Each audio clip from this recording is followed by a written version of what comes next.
शांति ओम। आज 28 तारीख के मीठे बाबा के महावाक्य है। आज बाबा बोले, मीठे बच्चे, बाप आए हैं तुम्हें पुजारी से पूज्य बनाने। पूज्य से पुजारी और पुजारी से पूज्य बनने की पूरी कहानी तुम बच्चे जानते हो। समझ में आ गया कैसे पूज्य कैसे पुजारी?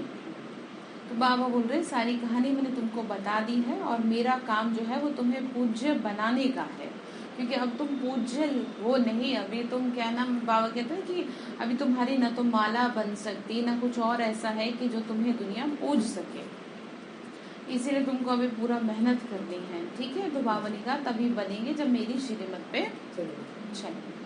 तो प्रश्न है, कौन सी बात दुनिया वालों के लिए असंभव लगती है और तुम सहज उसे अपने जीवन में धारण करते हो? कौन सी बात बताओ? आंसर है, दुनिया वाले समझते हैं कि गृहस्थ व्यवहार में रहते पवित्र रहना ये तो बिल्कुल असंभव है और तुम सहज धारण कर लेते हो। ऐसे लोगों से आप ये कह सकते हो कि पहले भी तो घर हुआ करते थे, पहले भी गृहस्थ हुआ करते थे, वो उनके घरों में भी बहुत शुद्धता पवित्रता हुआ करती थी। एक एज के बाद लोग संन्यास धारण कर लेते थे। आज तो बूढ़े हो जाते हैं तो भी उनका मन अपने पोते धोतों में लगा रहता है। कितनी उम्र हो जाती है फिर भी रहता है कि नहीं इसको भी देख लो उसको भी देख लो तो मैं सोने की सीढ़ी चढ़ जाऊं। तो ये क्या है? ये लालसा ही तो है, ये विकार ही है। ये एक एज होती है हर चीज की, और उस एज के बाद भी अगर आपके अंदर शुद्धता पवित्रता नहीं आ रही तो भगवान क्या कहेंगे फिर बताओ? मतलब उसके लिए बड़े भारी शब्द हैं। ठीक है, तो बाबा कह रहे हैं कि तुम समझाओ कि पहले भी तो घर ग्रस्त हुआ करते थे।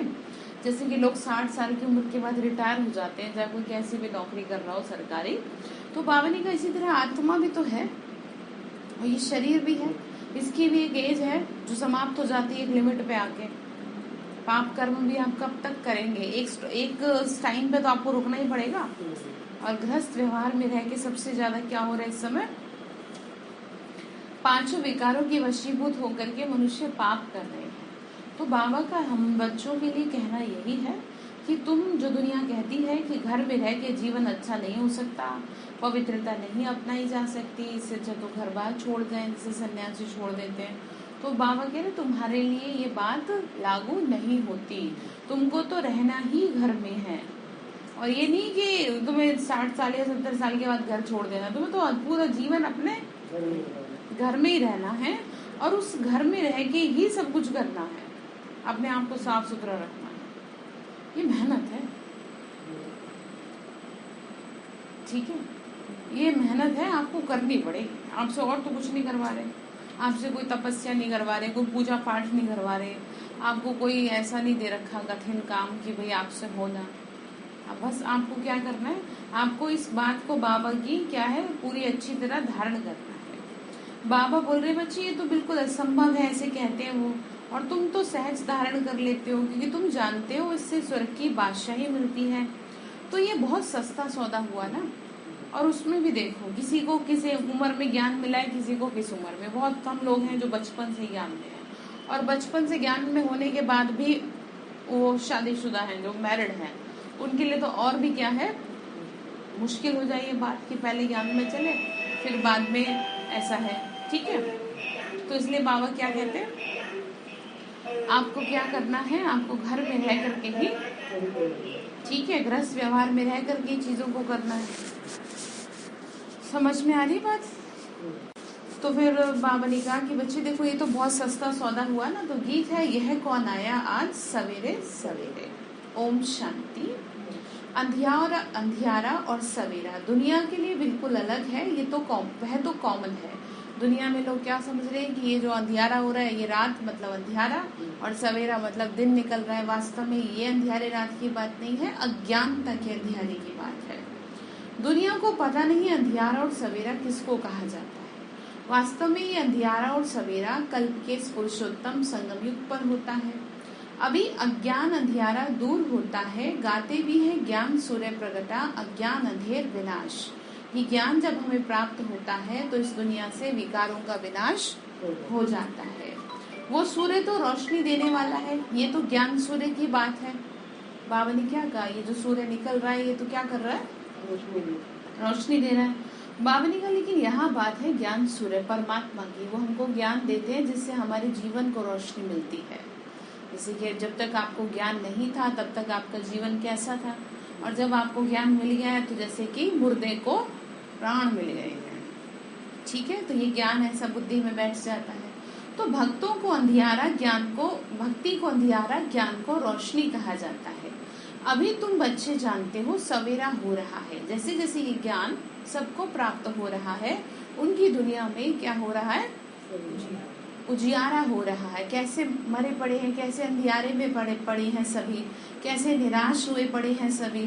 तो शुक्रिया करो कि आपको ये ज्ञान प्राप्त हुआ जो आपके जीवन में उजियारा आ गया। तो भक्ति मार्ग का अंधियारा पूरा हो जाता है। अब भक्ति में क्या है, दुनिया पूजा पाठ कर रही है, भक्ति कर रहे हैं, लेकिन कुछ भी तसल्ली नहीं है, कुछ भी जीवन में परिवर्तन नहीं है। तो भक्ति को अज्ञान कहा जाता है, क्योंकि जिसकी भक्ति करते हैं उनका कुछ भी ज्ञान नहीं है। तो वेस्ट ऑफ टाइम हो जाता है। गुड़ियाओं की पूजा होती रहती है, भक्ति में लोग क्या करते हैं, आज इसकी पूजा कर रहे हैं, कल उसकी, और जब मन भर गया तो तोड़ के फेंक दिया। गुड्डे गुड़ियाओं की पूजा हो गई नहीं, ऐसे नवरात्रों में करेगी दुनिया। कितने अच्छे से पहले माँ की मूर्ति को लाएंगे, 9 दिन तक मनाएंगे, और फिर 9वें दिन पार कर देंगे कहेंगे बस अब बस। ठीक है, तो बाबा कहते बच्चे आधा कल्प के लिए गुड़ियाओं की पूजा होती है। पूजा जिसकी करते उनका तो पूरा ज्ञान भी तो चाहिए। अब जिसकी आप पूजा कर रहे हैं, आपको उनकी फिलोसॉफी, उनकी बायोग्राफी तो पता हो, लेकिन कुछ पता ही नहीं। जैसे दुनिया भेड़ चाल कर रही है वैसे ही करते जा रहे हैं, अपना कॉमन सेंस नहीं लगाते कि आप सिला क्यों रहे हैं। फिर सबसे बड़ी बात तो, सबसे खराब तो मुझे ये लगता है, और जबरदस्ती पैर मार के जो डुबोते हैं ना, ये कितना अपमानजनक है। जब डूबती नहीं है मूर्ति तो उसको पैर मारा जाता है, तो ये बुरी बात है। इससे अच्छा तो आप पूजा करो ही ना, तो वही अच्छा है। तो इसीलिए अंधियारा कहा गया है इसको। अब देखो कितना अंधकार है, तो समझते नहीं है। तो बाबा बोल रहे हैं मुझे आना पड़ता है समझाने के लिए। तो बाबा ने कहा पूजा जिसकी करते उनका पूरा ज्ञान भी चाहिए। देवी देवताओं का है पूज्य घराना, वही पूज्य फिर पुजारी बनते हैं। पूज्य से पुजारी, पुजारी से पूज्य बनने की कितनी लंबी चौड़ी कहानी है। कैसे आप देवता बनते हो, कैसे फिर गिर जाते हो, बाबा को आके आपको समझाना पड़ता है। मनुष्य तो पूज्य पुजारी का अर्थ भी नहीं समझते। परमपिता परमात्मा आते ही संगम पर है। संगम अर्थात समझते ना, दुनिया के हिसाब से जब जब धर्म की ग्लानि होती है तब तब मैं आता हूँ। ये कौन कहता है, भगवान कहते हैं। तो ये किसका समय है, धर्म ग्लानि का समय, जिसे बावनी का संगम का समय है कि मुझे आना पड़ा। दुनिया वालों के हिसाब से ये धर्म ग्लानि है, और भगवान के हिसाब से बच्चों और पिता का मिलन है, मेला है। तो बाबा फिर बोले आगे कि परंतु उन्होंने क्या कर दिया, कल्प के संगम युगे के बदले युगे युगे लिख दिया। जब 4 युग पूरे होते हैं तो पुरानी दुनिया पूरी हो, फिर नई दुनिया शुरू होती है। तो इसको कहेंगे कल्याणकारी संगम युग। इस समय सब नर्कवासी हैं। जब कोई मरता है तो कहते हैं स्वर्ग पधारा, तो जरूर नर्क में था। अब स्वर्ग गया तो जरूर यहाँ नर्क में ही था, परंतु समझते नहीं है कि हम नर्क में हैं। रावण ने सबकी बुद्धि को एकदम ताला लगा दिया है। विकारों ने क्या कर दिया, ताला लगा दिया। जब कहते हैं ना, जब काल मनुष्य पर छाता है पहले विवेक मर जाता है। मतलब समझते हैं इस बात को? हाँ, जब मनुष्य की मृत्यु का समय होता है ना, तो सबसे पहले उसकी बुद्धि खराब होती है। जैसे कि आप किसी को कह रहे हो कि वहां मत जा, ठीक है, और वो मानता ही नहीं, और वो वहीं जा रहा है, तो वो क्या लेके जा रहा है, अपना काल लेके जा रहा है। उसकी बुद्धि ने काम करना बंद कर दिया। तो इसीलिए मैं आपको सिखाती हूँ, बाबा हम बच्चों को सिखाता है कि सबसे पहले भगवान से आप कुछ ना मांगना। क्या कहना है बस उनसे, बस। क्योंकि अगर आपकी बुद्धि अच्छी रही तो आप जी जाओगे, और अगर आपकी बुद्धि अच्छी नहीं है, आपकी बुद्धि बात बात में भ्रष्ट होती है, बात बात में खराब होती है, तो आपका जीवन ही नष्ट हो जाएगा। और सारी चीजें तो मिल जाएंगी, लेकिन अगर एक बार बुद्धि खराब हो गई, एक बार दिमाग खराब हो गया, तो उसका इलाज डॉक्टर के पास भी नहीं है। ठीक है, डॉक्टरों के पास नहीं है इन बातों का इलाज, क्योंकि वो क्या कहेंगे, दवाइयां खाते रहो और सोते रहो।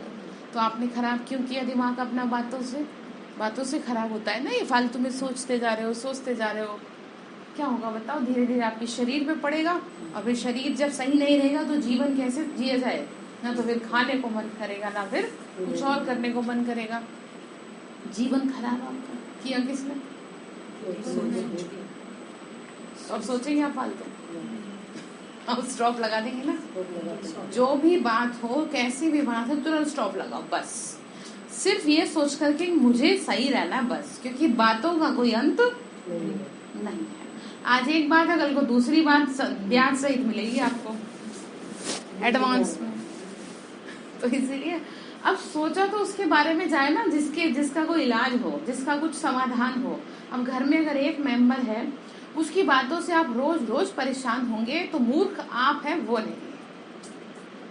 क्यों परेशान होंगे? क्योंकि आपको पता है उसकी आदत का, पता है ना आपको। तो फिर भी आप रोज रोज दुखी हो रहे हो कि ऐसे क्यों कर रहे हैं, वैसे क्यों कर रहे हैं। छोड़ो, अब छोड़ दो। एक उम्र भी तो होती है टेंशन लेने की। अब इस उम्र में भी टेंशन लोगे तो हम जीते जी अपने को आत्मघात कर रहे हो, कोई कुछ नहीं कर रहा। हम अपना नाश खुद कर रहे हो, ना तो कोई दूसरा रेस्पॉन्सिबल, ना भगवान रेस्पॉन्सिबल, ना आपके घर का कोई फैमिली मेंबर रेस्पॉन्सिबल। आप ये कह दो जी मेरे साथ इन्होंने सही नहीं किया, इसलिए मैं टेंशन में आ गई, इसलिए मैं परेशान हो गई। ठीक है सर? ऐसे थोड़ी कहते हैं। तो बात समझ में आ गई? तो ये क्या है, ये धर्म ग्लानि का समय चल रहा है ना, तो बावनी का मुझे आना पड़ता है। आने का रीजन बता दिया ना। बाबा बोल रहे बच्चे सबकी बुद्धि को क्या लगा हुआ है? ताला लगा हुआ है। बाप आके ताला खोलते हैं, इस ज्ञान से खुलता है ना। बाबा कह रहे सबकी बुद्धि एकदम मारी गई है, मतलब अगर अच्छी बात भी समझाओ तो उन्हें बुरी लगती है। उनको लगता है कि क्यों, ठीक है। तो इसलिए ये ज्ञान जरूरी है, इसीलिए हम माइंड टू माइंड कम्युनिकेशन करना सीखते हैं। आपको सिखाया है ना, आपको बच्चों को कुछ कहना है, आपको हस्बैंड को कोई बात समझानी है, आपको रिश्तेदारी में कोई बात समझानी है, तो मुंह से मत कहो बस। हम यहाँ माइंड टू माइंड कम्युनिकेशन सीखते हैं। आपको किसी को कुछ समझाना है, कुछ करना है, क्योंकि जुबान से कहने से रिजल्ट निकलता नहीं है। अब आपने कितना कहा होगा अरे टेंशन मत लो, परंतु फिर भी टेंशन का नतीजा देख लिया ना। तो लेकिन हम सीखेंगे, आज सिखाऊंगी आपको वास्तव में जीवन क्या है। ठीक है, आप समझ रहे? तो इसीलिए क्या करेंगे? टेंशन नहीं, बुद्धि जो मारी गई है ना उसे और नहीं मरने देंगे। हाँ, बट टेंशन रखेंगे। बाबा कह रहे बच्चे एकदम मारी गई बुद्धि। बाप समझाते हैं भारतवासियों की बुद्धि सबसे विशाल थी, फिर जब बिल्कुल ही पत्थर बुद्धि बन जाते हैं तब दुख पाते हैं, विकारों के वशीभूत हो जाते हैं, फिर दुख मिलता है और फिर वो दुख सहन नहीं होता। तो इसीलिए तो कहते हैं ज्ञान प्राप्त कर लो। ज्ञान जीवन में होगा तो जी जाओगे, ठीक है। और अगर ज्ञान, जैसे बच्चों को, जैसे बच्चा बोलने लायक हो जाता है तो सबसे पहले चाहे गरीब से गरीब भी माँ बाप होगा उसे कहाँ भेजेगा? स्कूल में भेजेंगे, पढ़ने के लिए भेजेंगे, जिससे कि इसका जीवन सुंदर बने। तो उस पढ़ाई से सबसे ज्यादा जरूरी तो ये पढ़ाई है। अगर आध्यात्मिकता जीवन में होगी तो वो पढ़ लेगा वो पढ़ाई भी, और ये पढ़ाई नहीं होगी तो वो तो पढ़े लिखे भी फिर अनपढ़ है। आप देख रहे हैं कितने हाईली एजुकेटेड सभी मनुष्य हैं, लेकिन अपने जीवन को नहीं संभाल पा रहे, अपने आप को नहीं संभाल पा रहे, चीजों को नहीं संभाल पा रहे, तो वो कैसे कहा जाए उनको ज्ञानवान? तो ठीक है, तो इस ज्ञान के बिना, से कहते हैं ना, बिन ज्ञान के जगत में तो प्राणी मोक्ष पाने के काबिल नहीं। तूने की नहीं नेक कमाई, तेरी न होगी जग में भलाई। इसीलिए क्या जरूरी है? ज्ञान जरूरी है। इसीलिए आपने देखा पहले के टाइम में गुरुकुल हुआ करते थे, उन गुरुकुलों में कैसे सब विद्या ग्रहण करते थे। श्री राम ने भी क्या किया है, राजगुरु द्वारा, और श्री कृष्ण ने भी विद्या ग्रहण की है, सबको स्कूल गए हैं। और सब दिक्कत कलयुग में यही हो गई कि यहाँ पे आध्यात्मिकता को सब्जेक्ट नहीं बनाया गया, लेकिन कई देशों में अब कर दिया गया है। गीता एपिसोड एक अलग से सब्जेक्ट है कई कंट्री में, हमारे भारत में तो अभी आया नहीं। देखो क्योंकि होना चाहिए तो भारत में, तो वही तो इसको कहते हैं बुद्धि मारी गई है, क्यों ना कुछ समझ ही नहीं है। बाबा बोल रहे बच्चे अब तो तुमको बहुत खुशी होती है ना, बहुत दिनों से चिल्लाते आए हो कि हमको शांति मिले, अथवा जन्म मरण से छूट जाए, लेकिन इस माया की जंजीरों से बावने का मुक्त हो जाए, ये ज्ञान भी किसी की बुद्धि में नहीं। अब तुम जानते हो सीढ़ी उतरते आए हो सतयुग में, फिर धीरे धीरे उतरते, टाइम लगता है। कैसे उतरते? सुख की सीढ़ी, ठीक है, सुख की सीढ़ी उतरने में टाइम लगता है जब आत्मा कहाँ पर है? हाँ जी, जब आत्मा कहाँ पर है? सतयुग में है तो सुख में है, और जब वहां से नीचे उतरती है तो धीरे धीरे। जैसे कि आज से 50 साल पहले भी दुनिया में लोग इतने परेशान नहीं थे जितने अब हैं। सबसे ज्यादा डिप्रेशन, सबसे ज्यादा स्ट्रेस ऐसे हो रहा है जैसे कि बिल्कुल ही तैयार ही खड़ा है आपके लिए कि आप बाहर निकलो और ये गिफ्ट लो इस कलयुग के। कलयुग का ये गिफ्ट हो गया हर मनुष्य के लिए, ठीक है? तो आपको बात समझ में आ रही है? तो कहाँ से उतर रहे हैं हम? सतयुग से नीचे उतरे। पावनी का टाइम लगता है, जैसे दुख भी एकदम तो आता नहीं, शरीर में भी व्याधि आती है और धीरे धीरे आती है। तो फायदा ये है आप लोगों के लिए ज्ञान से कि जब जरा सी आए ना तो तुरंत समझ जाओ और तुरंत उसका क्या कर लो। आपको लगता है जब कि मेरा मन आज थोड़ा सा अपसेट है, तुरंत भाग के आ जाओ। कहाँ? यहाँ पर। और अगर आप इसे सोचोगे पड़े रहोगे बिस्तर में, हाँ ठीक है ठीक है ठीक है, और फिर वो इतना भयानक हो जाएगा कि फिर आपका तो फिर हॉस्पिटल फिर डॉक्टर ही चीज सही करेगा, और दुनिया में मन का कोई डॉक्टर नहीं। अब वो एक बात बताओ, अब जैसे मैं जाती थी human behaviour life sciences hospital में ना, हमारा योगा सेंटर है, तो वहां पर क्या था, वहां पर जब डॉक्टरों से कुछ नहीं होता था तो वो डॉक्टर हमारे पास पेशेंट भेजते थे जिनका हम मेडिटेशन से इलाज करते थे, समझ रहे आप? अब उनको एक चीज सिखाई जाती थी कि आप तब ना आए जब आपको लगता है कि अब आपको ज्यादा प्रॉब्लम हो गई, आप तभी आ जाएं जब जरा सा आपका मन क्या हो रहा है, उदास हो रहा है। अब इधर आ जाइए, ठीक है? तो क्या होगा उससे, फिर तुरंत आपका इलाज करना सहज होगा। जरा सा आपको लगता है ना आज मैं थोड़ी भी अपसेट हो रही हूँ, मन थोड़ा दुखी हो रहा है, तुरंत चले आओ, ये तो भगवान का घर है, ठीक है? यहाँ से आपको क्या मिलेगी? शक्ति मिलेगी, ताकत मिलेगी, क्योंकि यहाँ कोई इंसान तो बैठा नहीं है जो आपका इलाज करेगा, यहाँ तो सर्वशक्तिमान है, भगवान शिव का ये घर है। तो बात समझ रहे हो? तो जब भी कभी कुछ हो ऐसी बात तो तुरंत ध्यान रखना, ये नहीं कि नहीं मैं रहने देती हूँ आज, ठीक है, आज मैं रहने देती हूँ, आज मेरी तबीयत ठीक नहीं है, इसलिए जिस दिन तबीयत ठीक ना हो उस दिन तो, क्योंकि जो परेशान करेगी ना माया, वो सबसे ज्यादा ऐसी करेगी। तो माया हम विकारों को कहते हैं, बुराइयों को कहते हैं। बावनी का दुख की सीढ़ी जल्दी जल्दी उतरते हैं। सतयुग त्रेता में 21 जन्म, द्वापर कलयुग में 63 जन्म। आयु कम हो जाती है। अभी तुम जानते हो हमारी चढ़ती कला चपटी में हो जाती है। 3 मिनट के लिए साइलेंस होंगे।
तो बाबा ने कहा कि बच्चे, सतयुग त्रेता में 21 जन्म, द्वापर कलयुग में 63, आयु कम हो जाती है। अभी तुम जानते हो हमारी चढ़ती कला चपटी में हो जाती है। गाते भी हैं जनक को सेकंड में जीवन मुक्ति मिली, परंतु जीवन मुक्ति का अर्थ तो समझते नहीं। एक जनक को जीवन मुक्ति मिली वह सारी दुनिया को मिली। अभी तुम्हारी बुद्धि का ताला खुल गया है।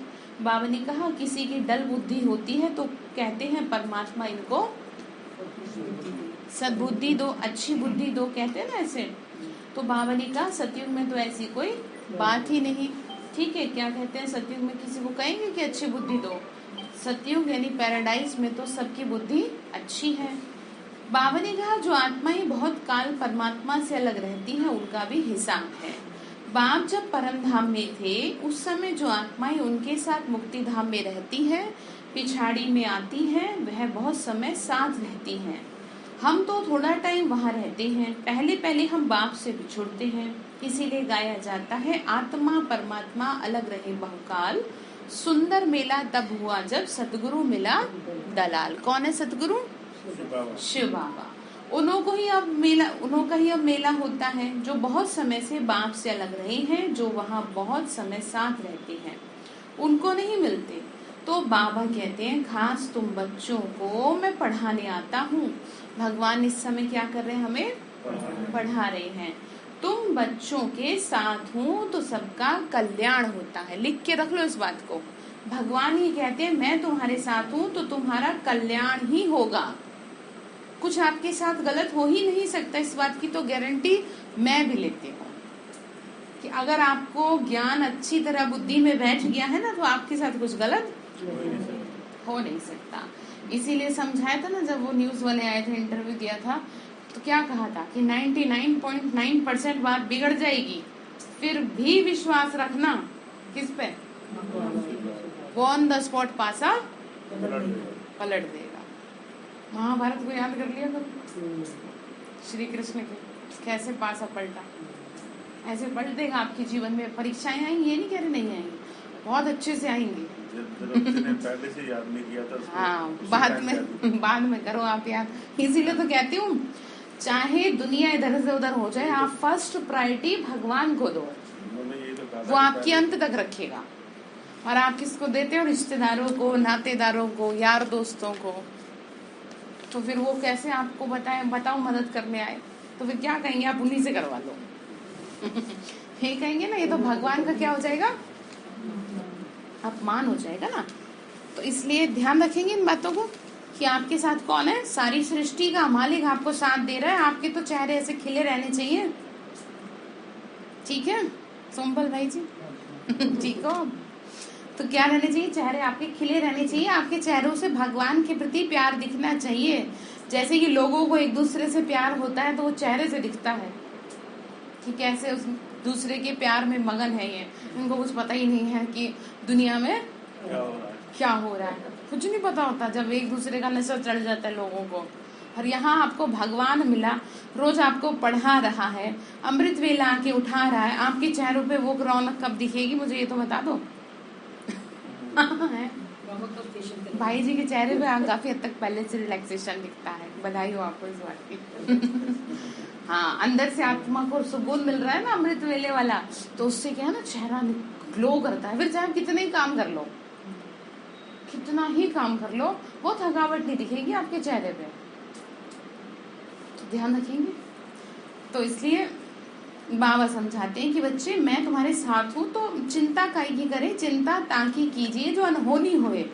अब आपके साथ तो कुछ अनहोनी होनी ही नहीं, फिर आपको क्या चिंता है? कोई चिंता है आपको? चिंता नहीं करनी, ठीक है? नहीं करेंगे ना चिंता।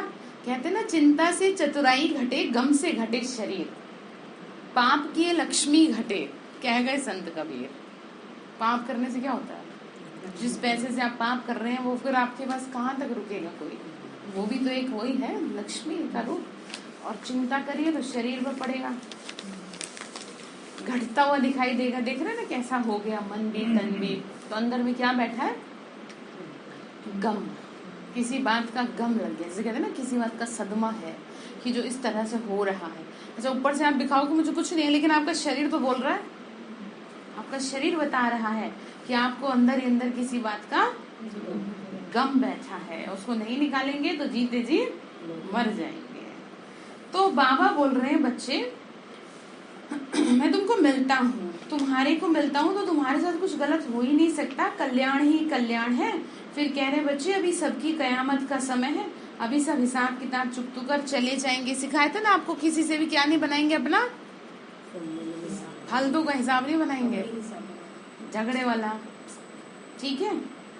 अगर कुछ सुनना भी पड़ जाए ना तो चुप निकल जाएंगे, क्योंकि आपको ये शिक्षा दी जाती है कि ये समय आप कुछ भी आपको साबित करने का नहीं है, चुप करके चलने का है। निकल के आएंगे कर्मों के हिसाब। अच्छे भले जिससे कभी कुछ नहीं कहा वही आके लड़ जाएंगे आपसे, क्या करोगे, लड़ने बैठोगे, चुप रहोगे। क्यों? क्योंकि भगवान हमें ये शिक्षा देता है कि अब शांत रहो तुम, क्योंकि अब समय नहीं है कुछ भी बोलने और करने का। बाबा कह रहे बच्चे बाकी तुम राज भाग पाएंगे, ये बातें कोई की बुद्धि में नहीं है। गाती भी है ओ गॉड फादर लिबरेटर गाइड। कौन है लिबरेटर? कौन लिबरेट करता है हमें दुखों से? भगवान शिव, है ना। बाबा कह रहे बच्चे दुख से लिबरेट कर शांति धाम में ले जाने के लिए गाइड बनते हैं, सुख धाम के लिए गाइड नहीं बनते, यहाँ के लिए गाइड नहीं बन रहे, शांति धाम में ले जाने का रास्ता बता रहे आपको। आत्माओं को शांति धाम में ले जाते हैं, वो है निराकारी दुनिया जहाँ आत्माएं रहती हैं, परंतु वहाँ कोई जा नहीं सकता क्योंकि पतित है। बाबा ने कहा एक बार जो नीचे आ गया ऊपर कैसे जाए बताओ। उसके पीछे मुझे जो समझ में आता वो सबसे मोटा कारण यही है कि अपवित्र हो गई आत्मा, पतित हो गई, इम्प्योरिटी आ गई, इस वजह से नहीं जा सकते, खींच नहीं पाएगा ना वो ऊपर।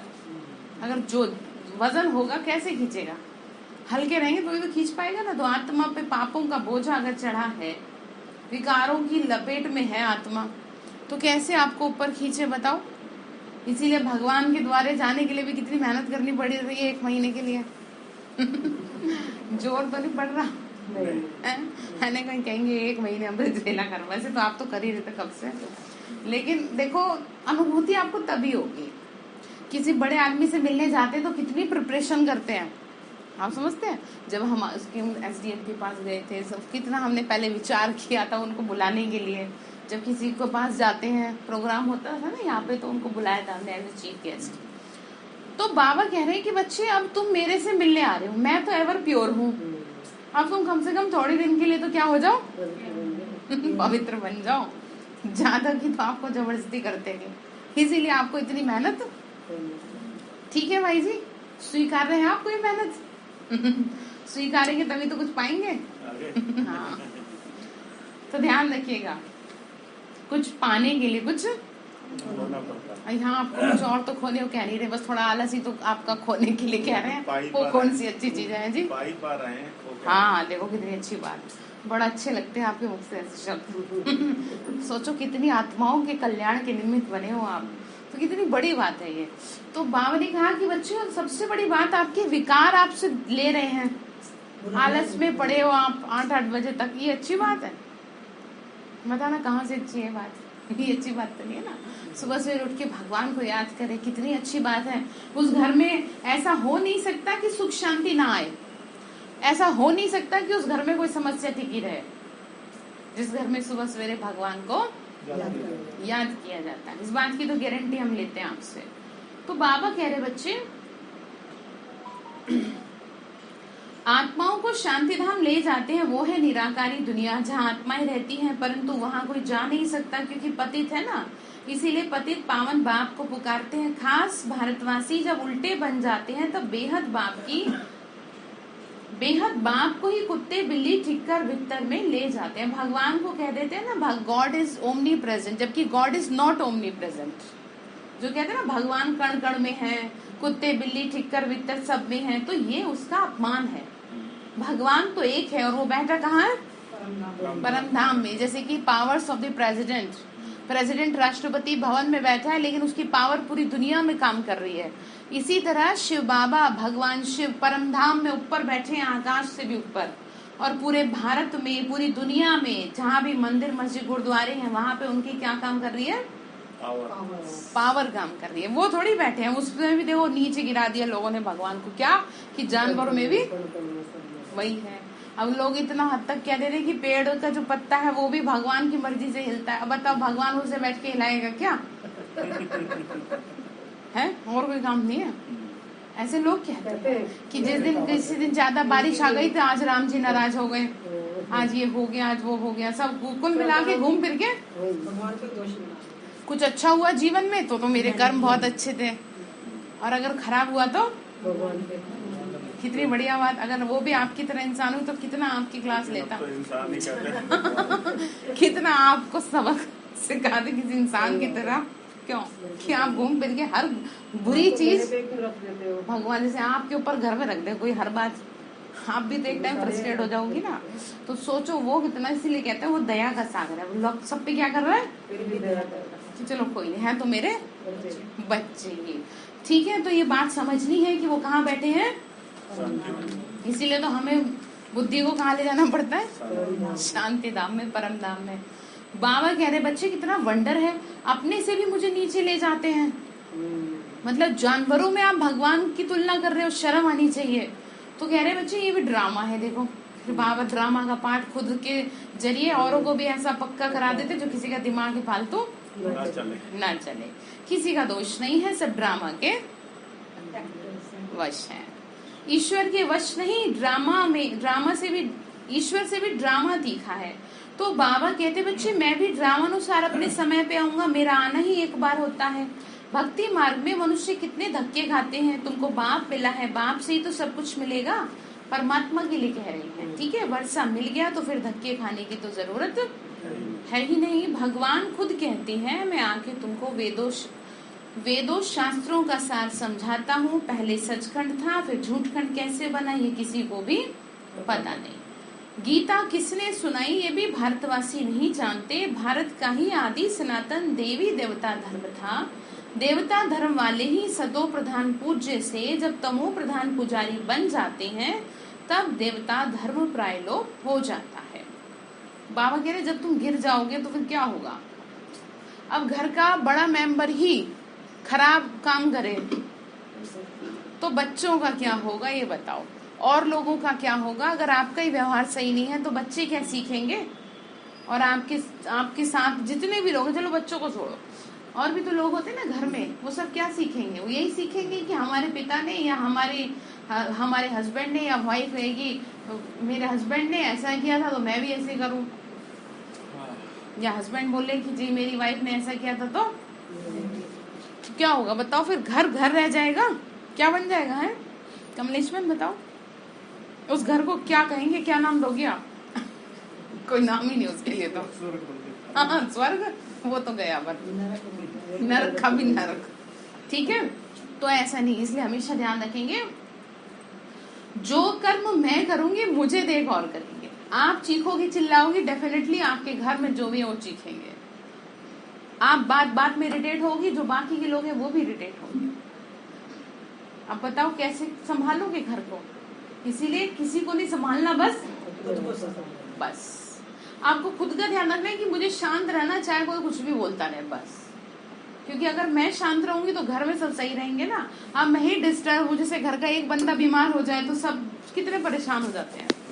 देखो वो किसी को बीमार थोड़ी कर रहा है, लेकिन उससे वाइब्स सारे ऐसे निकल रहे हैं कि जो औरों की भी मानसिक स्थिति को खराब कर रहे हैं। तो ठीक है, तो क्या करेंगे, अच्छे कर्म पे ध्यान देंगे ना, श्रेष्ठ कर्म करेंगे। चाहे कोई कैसा भी व्यवहार कर रहा है, आपको ये शिक्षा दी जाती है, आपको भगवान का ये आदेश है कि तुम अपने कर्मों को श्रेष्ठ रखो। ठीक है भाई जी, अपने कर्मों पे ध्यान देंगे। तो बाबा बोल रहे बच्चे भारत ही तो था देवी देवता धर्म था, भारत का ही आदि सनातन देवी देवता धर्म, परंतु प्रायलोप हो गया। फिर बाप आके फिर से उसकी स्थापना करते हैं। चित्र भी है, शास्त्र भी है। भारतवासियों का एक ही शास्त्र शिरोमणि गीता है। हर एक अपने धर्म को ही भूल गए, इसीलिए नाम बदल के क्या रख दिया, हिंदू रख दिया। कहते ना हिंदू, वास्तव में हिंदू थोड़ी है। तो बाबा बोल रहे ड्रामा में नूद है ये भी। आत्मा ही पुनर्जन्म में आते तमो प्रधान बन जाती है, खाद पड़ जाती है विकारों की। तो तुम जानते हो हम सच्चे जेवर थे, अब झूठे बन गए हैं। जेवर शरीर को कहा जाता है, शरीर द्वारा ही पार्ट बजाते हैं। हमको इतना 84 जन्मों का पाठ मिला हुआ है। देवता क्षत्रिय आप ही पूज्य, आप ही पुजारी तुम बनते हो। मैं अगर पूज्य फिर पुजारी बनूं तो तुमको पूज्य कौन बनाए? अब भगवान शिव का किसी के माध्यम से जन्म नहीं दिखाया, ठीक है। कोई उनके माँ बाप नहीं है, कहीं से उन्होंने शिक्षा नहीं ली, इसीलिए बाबा ने कहा मुझे जरूरत नहीं है इन सब चीजों की। जो भी कोई शरीरधारी दिखाया है, चाहे वो देवता हो चाहे वो महात्मा हो, सभी आत्माओं का पार्ट दिखाया है मनुष्य के रूप में, लेकिन भगवान शिव का पार्ट नहीं है मनुष्य के रूप में, क्योंकि उनका रूप ही नहीं है कैसा, मनुष्य के रूप में। वो तो रूप ही ज्योति बिंदु स्वरूप है। तो बाबा बोल रहे बच्चे, मैं तो एवर पावन ज्ञान का सागर पतित पावन हूँ, तुम ही क्या बनते हो? पूज्य पुजारी बन, और दिन रात में आते हो। दिन रात समझ गए? परंतु वो लोग जानते नहीं है। तो बाबा समझाते हैं दुनिया झूठी बनती जाती है। तो कहानियां भी कितनी झूठी बनती जाती है। देखे ना कैसे कैसे बातें बना देते हैं लोग। बाबा ने कहा ये भी होना ही है, ठीक है।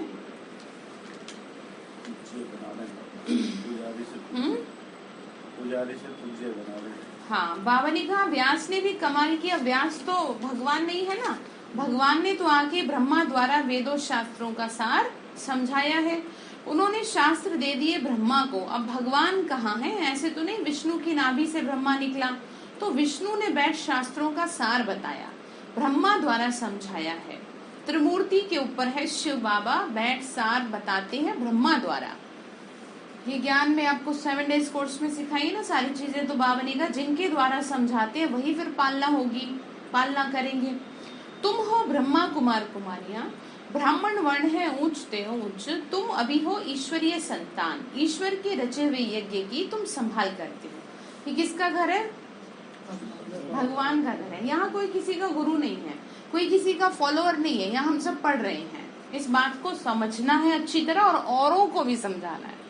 लोग ये सोचते हैं कि यहाँ भी कोई गुरु है। हम सबका गुरु कौन है? और वो कैसे दिखते हैं? बस अब यहाँ जो है वो दिखता नहीं है बस इन आंखों से, क्योंकि वो ज्योति स्वरूप है। उसको देखने के लिए आपको क्या करना पड़ेगा? 7 दिन का कोर्स करना पड़ेगा, सीखना पड़ेगा कैसे भगवान से जुड़े।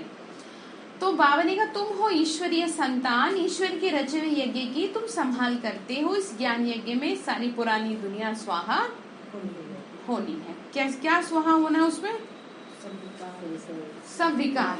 इनका नाम रखा है राजस्व अश्वमेघ अविनाशी रुद्र ज्ञान यज्ञ। बाबा ने कहा राजाई प्राप्त करने के लिए बाप ने यज्ञ रचा है, स्वर्ग की राजाई। हाँ जी, समझ रहे हैं? वहां का सुख आपको मिलेगा, इसलिए ये किया है। ऐसे यह भी करते हैं, बाप के लिए कहते हैं स्थापना, पालना और विनाश करते हैं। पहले स्थापना, फिर बाबा ने कहा अभी तुम मृत्यु लोक में अमरलोक के लिए पढ़ रहे हो, यह तुम्हारा मृत्यु लोक का अंतिम जन्म है। बाप आते हैं अमरलोक स्थापन करने। एक पार्वती की कथा सुनाने से क्या होगा? एक पार्वती को बाबा ने कहा असलियत में ये है अमर कथा, इससे बन जाओगे आप अमर। जिसको ये ज्ञान मिल गया उसकी अकाले मृत्यु तो होने से रहेगी, ठीक है। तो वास्तव में अकाले मृत्यु का मतलब क्या है कि मनुष्य क्या है? मनुष्य शरीर में होकर भी क्या रहता है? आत्मा अमर रहती है, ठीक है। अकाले मृत्यु का वैसे तो कहते हैं ना कि भाई उम्र से पहले शरीर चला गया, लेकिन वास्तव में यहाँ आत्मा की बात है, ठीक है। आत्मा को जब ये ज्ञान प्राप्त हो जाता है तो वो क्या हो जाती है? अमर हो जाती है। जैसे कि इसको ऐसे समझो ना, जैसे लोग कितनी पूजा पाठ करते हैं, कितना कुछ करते हैं, लेकिन फिर भी उनका कुछ नहीं पता चलता। फिर भी उनका कहाँ जन्म होगा, कैसा उनका संस्कार होंगे, क्या होगा क्या नहीं होगा, ठीक है, कुछ नहीं पता होता। तो और दूसरी बात ये भी है कि जब आत्मा को ये ज्ञान प्राप्त होता है, अमरलोक में अमरलोक स्थापन करना अर्थात सतयुग की बादशाही प्राप्त करना, कि वहां पर मनुष्य होकर भी अमर है। और यहाँ पे क्या है? मनुष्य है ये भी पता नहीं, क्योंकि पता है कुछ कब निकल जाए आत्मा, ठीक है। अमर से मतलब ये है आत्मा जब स्वर्ग में है तो पूरी तरह से अमरलोक में है, ठीक है। वो कभी भी क्या नहीं होगी उसकी, क्योंकि मनुष्य दुखों की वजह से मरता है ना, आत्मा तो कभी मरती नहीं है। अमरलोक से मतलब ये है कि आत्मा कभी मरती नहीं है, ना कभी वो जलती, ना उसको कोई उड़ा सकता, उसका कोई कुछ नहीं बिगाड़ सकता, ठीक है। लेकिन शरीर में रह के भी आत्मा अमर रहती है इस ज्ञान की वजह से,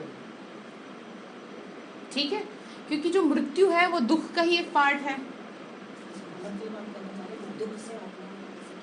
हाँ ठीक है, हाँ वही तो हो रहा है ना कि देखो दुख का जो पार्ट है वो मरे पड़े ना, सब अंदर से कैसे पड़े हैं।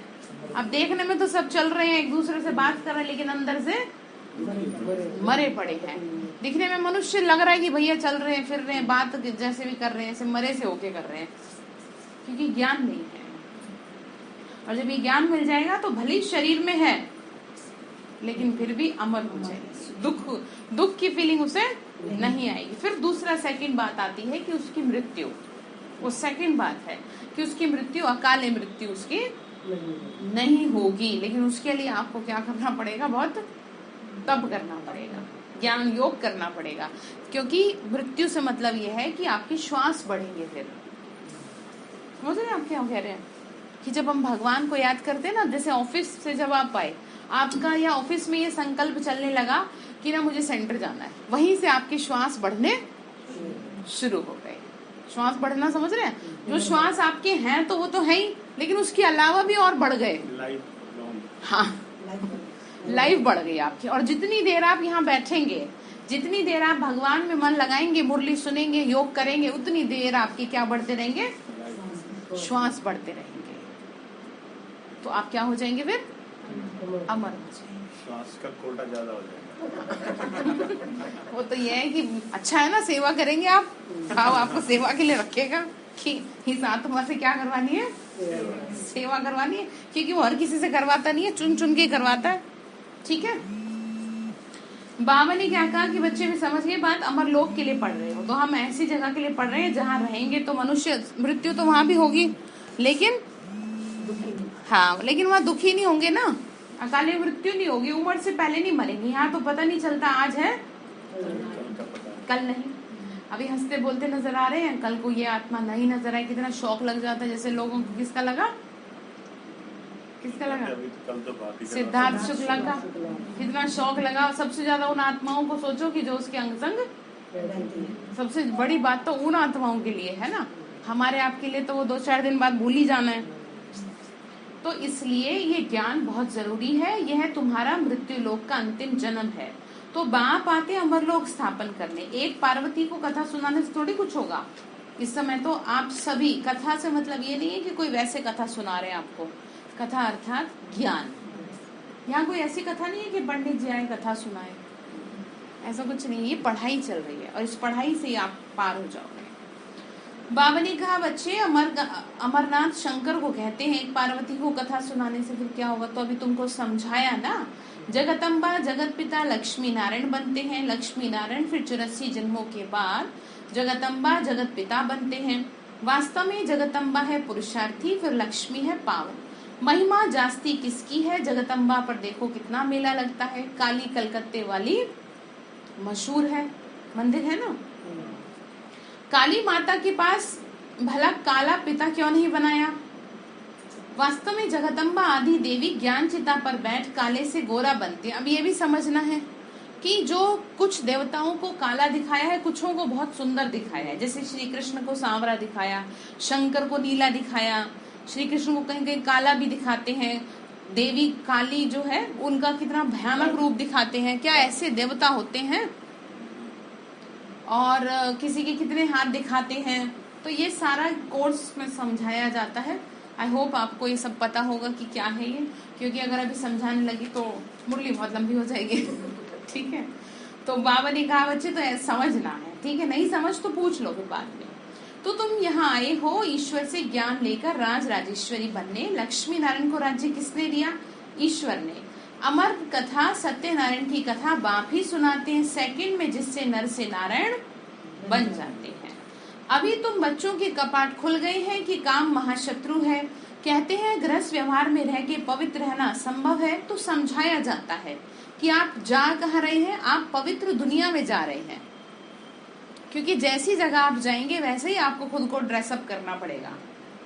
यहाँ सब कैसी आत्माएं हैं? सब पावन आत्माएं, सब पवित्र आत्माएं। तो उस हिसाब से थोड़ा तो ऐसा ड्रेसअप हो जाए कि जो वहां जाने। तो बात यही आत्मा की बात है, बाकी तो कुछ नहीं है।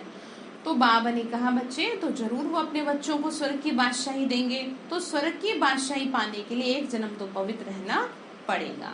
ये तो सस्ता सौदा हुआ ना। व्यापारी लोग इस बात को अच्छा उठाएंगे क्योंकि व्यापारी लोग दान भी करते हैं, धर्माओं भी निकालते हैं। तो बाबा कहते हैं ये सौदा कोई विरला करते हैं। अब कौन सा व्यापार की बात कर रहे हैं यहाँ? भगवान ने हमसे व्यापार किया है कि तुम मुझे अपने विकार दे दो और मेरे से गुण और शक्तियां ले लो। बताओ ऐसा व्यापारी कोई होगा दुनिया में? बाबा कह रहे बच्चे कितना सस्ता व्यापार है, फिर भी कई हैं जो सौदा करके छोड़ देते हैं। तो ये नॉलेज बाप के सिवाय कोई समझा न सके। ज्ञान सागर तो एक ही बाप है ना, वही समझाते हैं। जो पावन पूज्य था वही फिर 84 जन्म के अंत में पुजारी बना। इनके तन में मैंने प्रवेश किया। प्रजापिता तो यहाँ होगा ना। अब तुम पुरुषार्थ कर फरिश्ता बन रहे हो। अब भक्ति मार्ग की रात के बाद ज्ञान अर्थात दिन होता है। तिथि तारीख तो है नहीं, शिव बाबा कब आए किसी को भी पता नहीं। कृष्ण जयंती धूमधाम से मनाते हैं, शिव जयंती का पूरा किसी को मालूम नहीं। अच्छा, मीठे मीठे सिक्की लदे बच्चों प्रति माता पिता बाप दादा का याद प्यार और गुड मॉर्निंग। रूहानी बाप की रूहानी बच्चों को नमस्ते। रूहानी हम बच्चों की रूहानी माता पिता बाप दादा को नमस्ते। नमस्ते बाबा, नमस्ते। शुक्रिया बाबा, शुक्रिया बाबा, शुक्रिया। हम भगवान को नमस्ते करते हैं। हमें वो पढ़ाते हैं ना, जब टीचर पढ़ा के जाते हैं तो नमस्ते बोलते हैं ना। तो भगवान यहाँ हमें टीचर बन के पढ़ा रहे हैं। मैं नहीं पढ़ा रही है किसी को, मैं तो खुद पढ़ रही हूँ। बस वो सहारा ले रहा है क्योंकि वो ज्योति स्वरूप है, दिखेगा तो है नहीं। ठीक है। तो धारणा के लिए मुख्य सार है, इस कल्याणकारी युग में एक बाप से सच्ची सत्यनारायण की कथा, अमर कथा सुननी है। ये है वो। बाकी जो कुछ सुना है उसे भूल जाना। ठीक है। दूसरी पॉइंट है, सतयुग की बादशाही लेने के लिए इस एक जन्म में पवित्र रहना है, फरिश्ता बनने का पुरुषार्थ करना है। वो गीत है ना, फरिश्ते हैं हम, बहुत दूर है अपना घर, आए थे धरती पे अब लौट चलेंगे फिर वापस। ठीक है। तो बाबा ने फिर वरदान दिया, बालक सो मालिकपन की स्मृति से सर्व खजानों की अधिकारी प्राप्ति संपन्न भव। बालक सो मालिक, बाबा ने समझाया हम बाप के सर्व खजानों के बालक सो मालिक हैं, नेचुरल योगी, नेचुरल स्वराज्य अधिकारी हैं। मतलब अपने आप अब आपका नेचुरल योग लगना चाहिए। आपको याद न दिलाना पड़े कि आप बाबा बुद्धि लगाओ, परम धाम में बुद्धि ले जाओ। आप अपने ऑफिस में 2 मिनट के लिए अपने आप को रिलैक्स कर लो, खाना खाने से पहले कर लो। जब आपको लग रहा है मैं 2 मिनट लोगों से बात करके, तो आप ना चार्ज होते रहोगे। जैसे फोन को भी तो हम चार्ज करते हैं ना, भाई इतनी % बैटरी कम होगी, फटाफट चार्जिंग में लगा दो। इससे आप थकोगे नहीं। ठीक है। 2-2 मिनट के लिए क्या कर लो, चार्ज होते रहो परम धाम में। तो बाबा ने कहा बच्चे ये गीत गाते रहो कि पाना था सो पा लिया, खोया पाया खोया पाया, ये खेल नहीं करो। आज सही चल रहे हैं, कल को भूल गए, कौन मिला है, चेहरा ही उतर गया। तो बाबा ने कहा ये नहीं, ये अधिकारी के बोल नहीं है। जो संपन्न बाप के बालक सागर के बच्चे हैं वो नौकर के समान मेहनत नहीं कर सकते। किसके बच्चे हो आप? संपन्न सागर, सर्वशक्तिवान के बच्चे हो। और उसको याद करने की या जीवन में जीने की आपको मेहनत ना करनी पड़े। इसीलिए कहते हैं मेहनत नहीं मोहब्बत करो। जीवन में मोहब्बत से जियो, प्यार से जियो, मेहनत से नहीं। जबरदस्ती खुद को खचेड़ो मत कि हाँ, जैसे पूछे किसी से भाई कैसे हो, हाँ ठीक है यही कहते हैं ना। और आपको क्या सिखा रखा है, कोई पूछे कि क्या हाल है तो क्या कहोगे? भाई जी बताओ, सिखाया था मैंने। हाल खुशहाल है, फरिश्तों जैसी चाल है। हाँ ठीक है, हाल खुशहाल है और फरिश्तों जैसी चाल है। बहुत थके हुए आप लग रहा है। चलिए, ओम शांति। तो फिर क्या करेंगे, क्या समझ में आया बताओ?